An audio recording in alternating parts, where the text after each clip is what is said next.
Guys ఒక్కడు చేసిన తప్పిదానికి చూడండి ఎంత పెద్ద ట్రాఫిక్ జాము.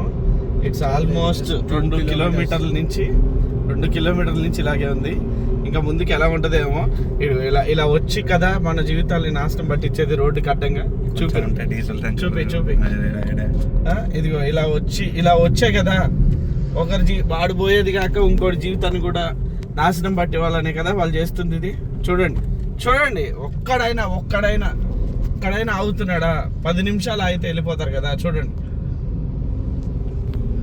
ఇది గైస్. ఒకడేమో డైరెక్ట్ డీజిల్ ట్యాంకర్నే గుద్దాడు. ఏందో అర్థం కాకుండా ఉంది గైస్. అసలు ఎందుకు అడ్డంగా వస్తున్నారో అర్థం కావట్లేదు.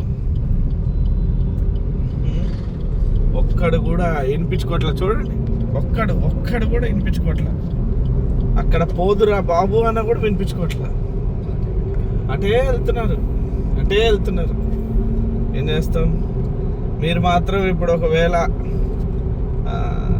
మన ఇది ఎప్పుడు పోస్ట్ చేస్తాను ఓకే సారీ ఇది ఎప్పుడు పోస్ట్ చేస్తాను తెలియదు కాబట్టి నేను రూట్ అవాయిడ్ చేయమని చెప్పను.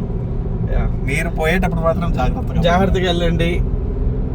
మన ఎన్టీఆర్ అన్న చెప్పినట్టు కానీ ఇంకో ఎవరైనా యాక్టర్స్ కానీ మన ఇంట్లో వాళ్ళు చెప్పినా కానీ మన మంచిగా చెప్తారు. రోడ్డు విశాలంగా ఉంది కదని 150-200 వద్దు, 60-70 చాలు. అది మనకి చాలా సేఫ్టీ డ్రైవ్.